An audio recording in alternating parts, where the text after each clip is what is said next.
Hi everyone, it's Michael from MDO Video to show y'all how to remove a PEX fitting from how to reuse a PEX fitting. Basically,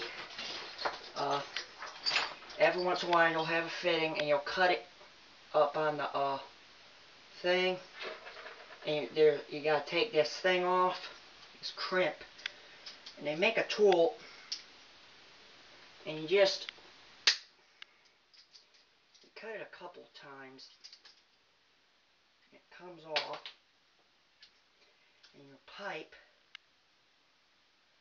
you gotta kind of, see what I mean, expand it. And usually you can score it with a knife, but it comes off, and your fitting is still good, and you can use it again. That's how to take a PEX fitting off.